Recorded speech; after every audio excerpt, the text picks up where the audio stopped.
விளாம்பழம் தினசரி ஒரு பழம் வீதம் தொடர்ந்து 21 தினங்களுக்கு இப்பழத்தை சாப்பிட்டு வந்தால் எந்தவிதமான பித்த வியாதிகளும் நம்மை அண்டாது.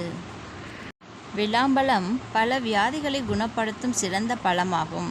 இதில் இரும்பு சத்தும் சுண்ணாம்பு சத்தும் வைட்டமின் ஏ சத்தும் உள்ளது. இப்பழத்துடன் வெல்லம் சேர்த்து பிசைந்து 21 நாட்கள் சாப்பிட்டு வந்தால் பித்தம் சம்பந்தமான அனைத்து கோளாறுகளும் குணமாகும். பித்தத்தால் தலைவலி, கண் பார்வை மங்கல், காலையில் மஞ்சளாக வாந்தி எடுத்தல், சதா வாயில் கசப்பு, பித்த கிறுகிறுப்பு, கை கால்களில் அதிக வியர்வை, பித்தம் காரணமாக இளநரை, நாவில் ருசி உணர்வு அற்ற நிலை இவைகளையெல்லாம் விளாம்பழம் குணப்படுத்தும்.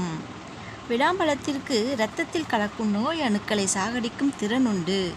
எனவே எந்த நோயும் தாக்காமல் பாதுகாக்கும். அஜீரண குறைபாட்டை போக்க, பசியை உண்டு பண்ணும் ஆற்றலும் விளாம்பத்திற்கு உண்டு.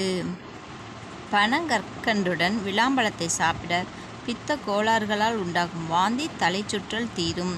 தினமும் குழந்தைகளுக்கு விளாம்பழத்தை கொடுத்து வந்தால் நினைவாற்றல் அதிகரிக்கும். விளாமரத்தின் இலையை தண்ணீரில் போட்டு நன்கு கொதிக்க வைத்து குடித்தால் வாயு தொல்லை நீங்கும். நாட்டு மருந்து கடைகளில் கிடைக்கும் விளாமரத்தின் பிசினை அடிக்கடி சாப்பிட்டு வர பெண்களுக்கு ஏற்படும் இரத்தப்போக்கு, வெள்ளைப்படுதல் போன்ற பிரச்சனைகள் தீரும். விளாம்பழத்தில் கிளைசெமிக் குறியீடு குறைவாக இருப்பதால் இது இரத்த சர்க்கரை அளவை வேகமாக அதிகரிக்காது. எனவே சர்க்கரை நோயாளிகளுக்கு இது பாதுகாப்பான பழமாகும். விளாம்பழம் வாய்ப்புண் மற்றும் குடல் புண்களை குணப்படுத்த உதவுகிறது. விளாம்பழம் வறட்டு இருமல், மூச்சு திணறல் போன்ற பிரச்சனைகளை குணப்படுத்த உதவும். விளாம்பழம் உடல் வளர்ச்சிக்கும் தசை வளர்ச்சிக்கும் உதவுகிறது. விளாம்பழத்தில் உடலில் உள்ள உஷ்ணத்தை குறைக்கும் தன்மை உள்ளது. விளாம்பழத்தை அரைத்து முகத்தில் பூசி வர வெயில் காலத்தில் எழுந்த பொலிவு மீண்டும் வரும். விளாம்பழம் பித்தம் மற்றும் அஜீரண கோளாறுகளை நீக்கும் ஆற்றல் கொண்டது. இது பசியை தூண்டும் மற்றும் பல் உறுதிக்கு உதவும்.